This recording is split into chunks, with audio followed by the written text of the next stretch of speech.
Penses-tu avoir tout ce qu'il faut pour gérer une situation, problème ou projet? La société veut nous vendre que nous devons avoir confiance en nous quoi qu'il arrive. Mais la confiance, c'est fluctuant. On ne peut pas avoir confiance tout le temps. Ça dépend des situations. Mais finalement, ça veut dire quoi avoir confiance en soi? Et puis, c'est quoi la confiance en soi? Dans la vidéo précédente, nous avons parlé de l'image de soi au travers du style vestimentaire et du statut social. Si tu veux revoir cette vidéo, je te la mets juste là. Et aujourd'hui, nous continuons d'explorer cette thématique de hypersensibilité et estime de soi au travers de la confiance en soi. Mais avant tout, pense à t'abonner et à activer la cloche des notifications pour ne rien manquer. Il y aura encore beaucoup de vidéos sur cette thématique. Et cette vidéo, tu peux l'utiliser de deux façons différentes. Soit tu te poses, tu prends des notes, tu fais les exercices, soit tu la réécoutes pour te faire des piqûres de rappel. À toi de voir. Maintenant, installe-toi parce qu'on y va maintenant.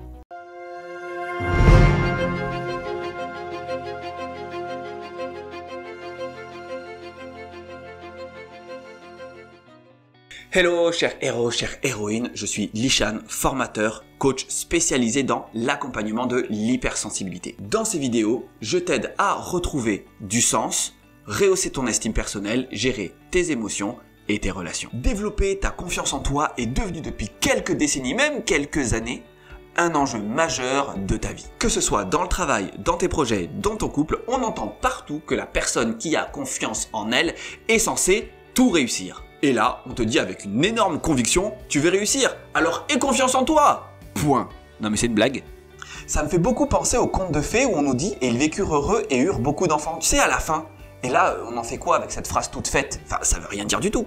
En plus, avec ton hypersensibilité, tu te retrouves à manquer de confiance en toi, et là, tu te sens coupable parce que tu te dis « oui, mais ça doit être si simple si on me dit ça ». Mais en fait, c'est pas si simple, c'est ça le souci. Mais bon. On va pas se laisser abattre, on va regarder tout ça en détail. Déjà, je vais te proposer une définition de la confiance en soi. Cette définition, elle est personnelle. Tu prends pas. En tout cas, n'hésite pas à me donner ta définition en commentaire. La confiance, c'est le sentiment que l'on possède les connaissances, les compétences, les qualités, les stratégies pour faire face à une situation, que ce soit un problème ou un projet. Donc, la confiance, c'est contextualisé. On n'a pas confiance tout le temps. Et c'est ça qui est intéressant. Parce qu'à un moment donné, tu vas te rendre compte que si tu perds confiance, c'est qu'une situation peut être challengeante. Donc, tu te poses, tu réfléchis et tu vas chercher toutes les ressources dont tu as besoin pour faire face à cette situation. Et là, tu vas retrouver confiance. Et dans la définition, je parle de connaissances, compétences, qualités et stratégies. Dans cette vidéo, on va parler de connaissances et de compétences. Qualité et stratégie, ce sera dans la vidéo suivante. En un, les connaissances. Donc, quand tu es face à une difficulté, un problème ou un projet, tu as besoin de comprendre la structure de la situation.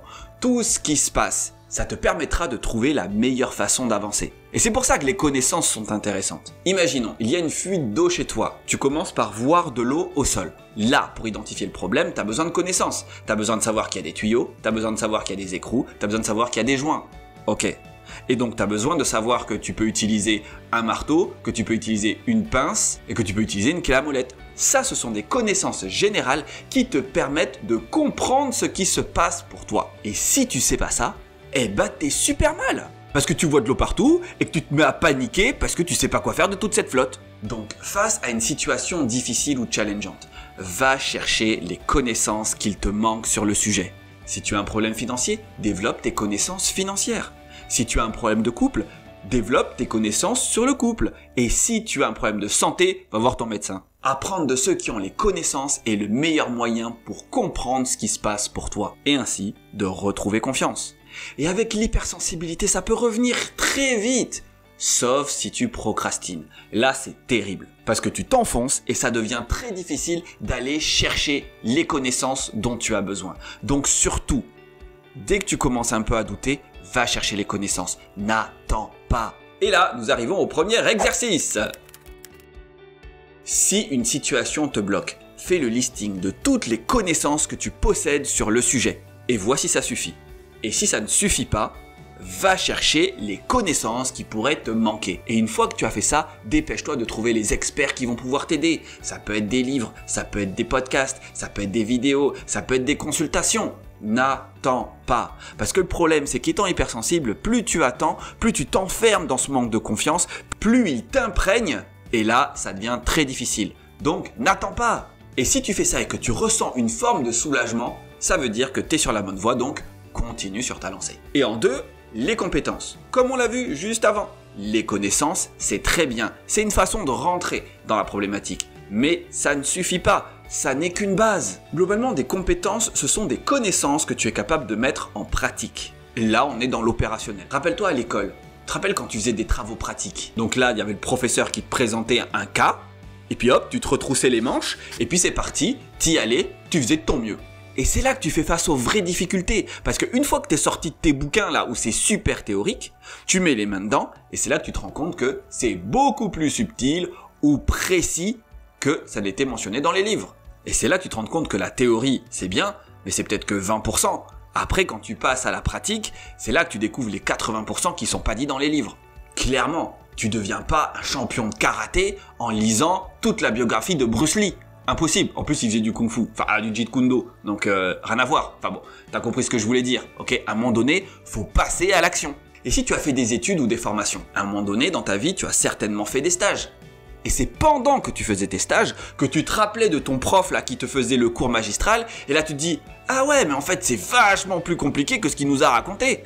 Eh ben oui, parce que ça te demande de mettre en application tout ce que tu as vu, et par cette mise en application, tu vas découvrir plein de nouvelles choses dont on t'a pas parlé. Donc rien ne vaut la pratique. Et je t'invite à garder cette philosophie dans la vie de tous les jours, cette notion de pratique. Parce qu'en plus, en tant qu'hypersensible, souvent quand tu fais les choses, tu les oublies pas. Tu les assimiles très vite, donc sers-toi de ça.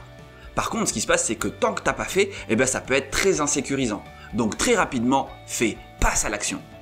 Donc concrètement, face à une difficulté, on peut avoir tendance à demander de l'aide. Je te dis pas d'arrêter de faire ça, continue de demander de l'aide, c'est très bien. Mais surtout, ne laisse pas la personne tout faire toute seule. Apprends avec elle, observe ce qu'elle fait et fais en sorte de le reproduire si tu peux. Donc si c'est possible, elle te montre et toi tu fais. Ça c'est l'idéal. Donc revenons sur l'exemple de la fuite d'eau. Tu appelles un proche qui est plombier. Tu lui décris le problème et là il te dit « Ok, pas de souci, j'arrive ». Surtout, quand la personne arrive, ne pars pas faire la sieste ou regarder une série Netflix ou manger une pizza. C'est pas le moment. Là, le moment, c'est de rester avec cette personne, regarder ce qu'elle fait, faire avec elle pour apprendre. Parce que pense au moment où tu auras peut-être de nouveau cette problématique et la personne ne sera pas disponible. Eh bien, tu pourras gérer au mieux en solo. Et donc maintenant, cher héros, chère héroïne, exercice numéro 2. Dans ton projet ou dans tes problèmes, tu vas lister toutes les compétences que tu possèdes qui pourraient t'aider à faire face à la situation. Si tu sèches, pas de problème. Tu regardes dans d'autres domaines de vie. Ok, imaginons que ta problématique elle soit professionnelle, ben regarde comment tu gères au niveau familial. Peut-être comment tu gères au niveau de tes sports, au niveau de tes loisirs, quand tu es en vacances, etc.